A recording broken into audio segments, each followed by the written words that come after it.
Hi friends, welcome back. ഇന്ന് ഞാൻ വന്നിട്ടുള്ളത് ഒരു എളുപ്പത്തിൽ ഉണ്ടാക്കാൻ പറ്റുന്ന സാൻഡ്വിച്ചിൻ്റെ റെസിപ്പി ആയിട്ടാണ്. അതെങ്ങനെയാണ് ഉണ്ടാക്കാമെന്നുള്ളത് നോക്കാം. അതിന് വേണ്ടിയിട്ട് ആദ്യം തന്നെ ഒരു ചിക്കൻ ചെസ്റ്റ് ചെറിയ പീസ് കുറച്ച് ഉപ്പും കുരുമുളകും ഇട്ട് വേവിച്ച ശേഷം ഒന്ന് ഷ്രെഡ് ചെയ്തെടുക്കുക. ഇപ്പം ഞാൻ എടുത്തത് ഷ്രെഡ് ചെയ്ത ശേഷം ഏകദേശം 1/4 കപ്പ് ഉണ്ട്. ഇനി അതിലേക്ക് ചെറുതായിട്ട് കട്ട് ചെയ്ത് കുക്കുംബർ ചേർത്ത് കൊടുക്കുക, 3 ടേബിൾ സ്പൂണ്. കുക്കുംബർ തന്നെ ചേർക്കണം എന്നില്ല, ഞാനിവിടെ കുക്കുംബറും തക്കാളിയുമാണ് എടുത്തിട്ടുള്ളത്. ഇതിന് പകരം ക്യാരറ്റ്, ക്യാപ്സിക്കം, ക്യാബേജ് അതൊക്കെ ചേർക്കാം. തക്കാളി ഇങ്ങനെ കട്ട് ചെയ്തിട്ട് അതിൻ്റെ ഉള്ളിൽ സീഡ് കളഞ്ഞിട്ട് ചെറുതായിട്ട് കട്ട് ചെയ്ത് ചേർത്ത് കൊടുക്കുക, 1.5 tablespoon. 1 tablespoon chilli മയനൈസും 1 ടേബിൾ സ്പൂൺ നോർമൽ മയനൈസുമാണ് ഞാൻ ചേർത്തിട്ടുള്ളത്.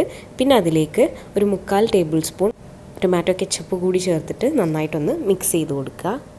ഇനി ഒരു ബ്രെഡിൻ്റെ മുകളിൽ ഈ മിക്സ് ഒന്ന് സ്പ്രെഡ് ചെയ്ത ശേഷം വേറൊരു ബ്രെഡ് വെച്ചിട്ട് കവർ ചെയ്ത് കൊടുക്കുക. ഇതേ രീതിയിൽ തന്നെ ഇത് കഴിക്കാം. അപ്പം ഞാനിവിടെ കുറച്ച് ബട്ടർ വെച്ചിട്ട് ഇതൊന്ന് ടോസ്റ്റ് ചെയ്തെടുക്കുന്നുണ്ട്. വേണമെങ്കിൽ മാത്രം ടോസ്റ്റ് ചെയ്താൽ മതി. ബട്ടറിൻ്റെ ഫ്ലേവർ വരുമ്പം ഒന്നുകൂടി ടേസ്റ്റ് കൂടും.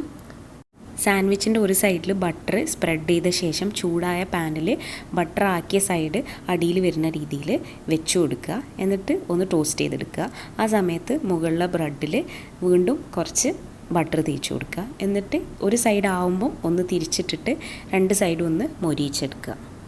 ഈ മെഷർമെൻറ്റിൽ എനിക്ക് 3 സാൻഡ്വിച്ചാണ് കേട്ടോ കിട്ടിയത്, 6 ബ്രെഡ് വെച്ചിട്ട്.